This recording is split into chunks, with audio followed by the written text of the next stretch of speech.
नमस्कार, आप देख रहे हैं बेगूसराय खबर। हम हैं सौरभ कुमार। अभी हम भैरवार गांव में आए हुए हैं और हमारे साथ पंचायत समिति प्रतिनिधि अमित जी जुड़े हैं और साथ ही साथ बिहार क्रिकेट एसोसिएशन के सचिव हैं। अब इनसे हम बातचीत करेंगे। सबसे पहले तो इनके पंचायत के बारे में बात करेंगे और उसके बाद हम इनके क्रिकेट पे भी बातचीत करेंगे। सबसे पहले बेगूसराय खबर में आपका स्वागत है सर। सौरभ जी, बहुत बहुत धन्यवाद आपका। आप यहाँ तक आए और हमारे पंचायत के बारे में आप जानने की कोशिश किए, इसके लिए आपको दिल की गहराइयों से आपका आभार, धन्यवाद। सबसे पहले आपके पंचायत में कौन कौन से गांव आते हैं? हमारे पंचायत में ये भैरवार पंचायत है। इसमें भैरवार, कामाथान, पंचल्ला, इनियार, ये 4 गांव आते हैं। अच्छा, ये बताइए, सबसे पहले आप समिति अभी कितने सालों से है, कितने टर्म से? हमारी वाइफ इसी बार समिति है और ये अगर कहिए तो इसका क्षेत्र बहुत बड़ा है, इसको अब मानना पड़ेगा, क्योंकि यहाँ लगभग 10,000 वोटर हैं। यहाँ की आबादी 20,000 से अप्रॉक्स ज़्यादा ही होगा, क्योंकि पंचायत समिति का अंश सरकार के द्वारा पहले 20% दिया जाता था। 15% पंचायत समिति, 15% जिला परिषद और 70% मुखिया के अधीन किया गया है। तो इससे विकास कार्य में थोड़ा पंचायत समिति को करने में कुछ परेशानियां हैं। अच्छा सर, ये बताइए, आप 1.5 साल में कौन कौन से महत्वपूर्ण काम किए अपने पंचायत के लिए? सबसे पहला तो मैं ये बताना चाहूँगा कि लगभग 860 फीट हमने पीसीसी सड़क की ढलाई की है, पीसीसी सड़क बनाया है और वो भी गांव के मध्य में था और बहुत ही जर्जर अवस्था में था। उस सड़क का हमने काम किया है। उसके बाद शिव मंदिर में के प्रांगण में फाइबर ब्लॉक का काम हमने किया है और एक मान लीजिए वार्ड नंबर 1 में फुलेना सिंह के घर तक फाइबर ब्लॉक का काम किया है। उसके बाद वार्ड नंबर 6 में शंभू सिंह के घर तक ईट सोलिंग का कार्य किया है। उसके बाद वार्ड नंबर 6 में ही एक फाइबर ब्लॉक सड़क का निर्माण किया है, उसमें भी बहुत सारे आबादियां हैं। ये काम अभी तक हम कर पाए हैं और एक हाई स्कूल के मैदान में ओपन जिम भी लगाया है। अच्छा सर, ये बताइए, आपके पंचायत में प्रमुख समस्या क्या है? देखिए, सबसे पहले तो प्रमुख समस्या होता है स्वास्थ्य, शिक्षा और उसके बाद सड़क, बिजली। तो यहाँ जो है आधारभूत संरचना होती है हमारी स्वास्थ्य की समस्या यहाँ है। इसको स्वीकार करने में हमें कोई गुरेज नहीं है कि स्वास्थ्य के क्षेत्र में हमने प्रयास किया था और इसमें बहुत सारे लोग हमारे साथ थे, कुछ प्रतिनिधि भी हमारे साथ थे, जो वार्ड सदस्य थे, उन्होंने भी उसमें सराहनीय योगदान दिया, लेकिन किसी कारणवश से हमें अभी तक सफलता नहीं मिली। इसमें कुछ विभागीय भी उदासीनता झलकती है, क्योंकि यहाँ अगर मान लीजिए 6 बेड का भी एक रेफरल हॉस्पिटल बन जाता, क्योंकि यहाँ जितना ज़मीन मुहैया है उतना ज़मीन कहीं भी नहीं है। आपको देखना पड़ेगा कि उतना ज़मीन बेगूसराय ब्लॉक में भी, जो हमारे प्रखंड के चिकित्सा केंद्र हैं, उसमें भी उतना ज़मीन नहीं है। यहाँ 11 कट्ठा 19 धूर के अप्रॉक्स ज़मीन है, जो आप बेगूसराय के बाद और बलिया के बाद और मटिहानी के बाद यहाँ कहीं नहीं है। और एक ये कॉमन एरिया है जहाँ आप इसमें 3 ब्लॉक के लोग आ सकते हैं आसानी से। जैसे ये भैरवार पंचायत जो है, वो प्रखंड के 3 पंचायतों को यहाँ आप ये समझ सकते हैं। जैसे साफापुर पंचायत जो मटिहानी ब्लॉक के अंतर्गत आता है, राहटपुर और बरियारपुर पंचायत जो इससे सटता है, पोखरिया पंचायत, ये सब बलिया प्रखंड के अंतर्गत आते हैं। अगर यहाँ ये सुविधा मुहैया होती तो यहाँ दूसरे प्रखंड के लोग भी इससे लाभान्वित होते और इस प्रखंड के तो होते ही होते। अच्छा सर, ये बताइए, आपने एक चर्चा किया पंचायत सरकार भवन, ये क्या चीज़ है पंचायत सरकार भवन? देखिए, पंचायत सरकार भवन में एक आधुनिक तरीके से बनाया गया है। उसमें मान लीजिए एक छत के नीचे आम जन की सारी समस्याओं का समाधान का सरकार का उद्देश्य है जो एक छत के नीचे सारे समस्याओं का समाधान हो। उसमें तहसील कर्मचारी बैठेंगे, मान लीजिए पंचायत सचिव बैठेंगे और विभिन्न प्रकार के जो पदाधिकारी हैं वो वहाँ बैठेंगे। उनके लिए बैठने की व्यवस्था होती है। उसमें मुखिया के लिए चैम्बर होता है, सरपंच के लिए भी होता है जगह। न्याय से लेके हर चीज़ की व्यवस्था उस बिल्डिंग में की जाती है। और वहाँ एक छत के नीचे अगर सब कुछ मिलेगा तो जैसे अभी मान लीजिए किसी को काम लग गया, जो ब्लॉक जाना है, हमें एक रसीद कटानी है छोटी सी, किसी का मान लीजिए कुछ हो जाता है, जन्म प्रमाण पत्र बनाना है, तो उसके लिए उसको ब्लॉक जाना होगा। एक ऐसे मान लीजिए यहाँ CSC केंद्र को हम लोग स्थापित करवा पाए हैं जो पैक्स भवन चौबट्टा चौक पर चल रहा है। लेकिन जब पंचायत सरकार भवन होगी तो सारे लोग कंसस होके आएंगे, क्योंकि वहाँ छोटा जगह है और कोऑपरेटिव संस्था का वो जगह है। फिर भी वहाँ कमोबेश चल रहा है। तो ये आपका कहना हुआ कि जैसे जनता लोग ब्लॉक सदर प्रखंड जाना पड़ता था बेगूसराय, लेकिन अब ये झेलना नहीं पड़ सकता है जनता को। हाँ, पंचायत सरकार भवन अगर बन जाए और मूल रूप में वो अगर काम करना शुरू कर दे तो जनता को पंचायत से बाहर जाने की कहीं से कोई आवश्यकता नहीं। छोटा मोटा न्याय के लिए भी, मान लीजिए छोटा मोटा भूमि विवाद के लिए भी और विकास के कार्यों के लिए भी, जैसे मान लीजिए बहुत सारे हैं, आवासीय, विभिन्न प्रकार के वृद्धा पेंशन, ये सब विकलांग सामाजिक सुरक्षा पेंशन, दिव्यांग पेंशन, इस सब का निराकरण यहीं से हो सकता है। सर, अब तो ये पंचायत समिति का बात था। आप बिहार क्रिकेट एसोसिएशन के सचिव हैं, तो ये कब से आप बने हुए हैं?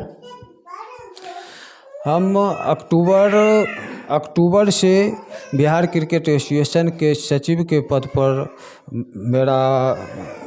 मैं चुना गया हूँ और अक्टूबर से हम यहाँ हैं, इस पद पर हैं।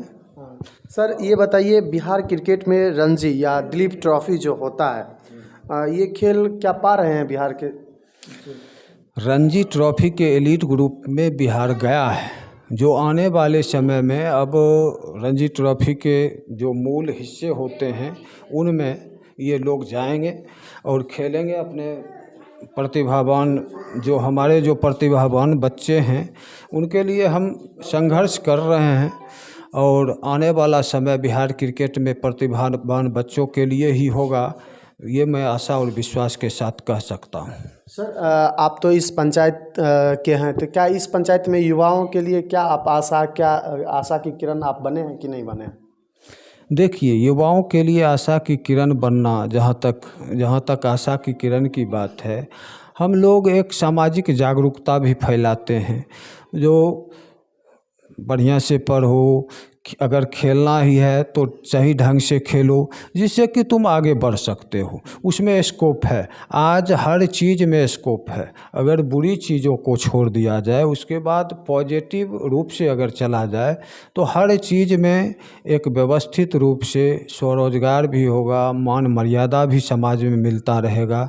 ऐसी मैं प्रयास तो करता हूँ, कहाँ तक मैं सफल हुआ हूँ इसकी तो हम नहीं बता सकते। मेरा प्रयास ये रहता है समाज में एक समन्वय हो, समाज में विकास परक सोच हो, युवा अपने पढ़ाई लिखाई पर ध्यान दें, स्पोर्ट्स में भी ध्यान दें, राजनीतिक का भी क्षेत्र जो है उसमें भी युवाओं को बढ़ चढ़ के हिस्सा लेने के लिए हम लोग प्रेरित करते रहते हैं। सर, देखा जाता है कि जैसे कि बिहार क्रिकेट के प्लेयर क्यों IPL में या इंटरनेशनल क्रिकेट नहीं खेल पाते हैं?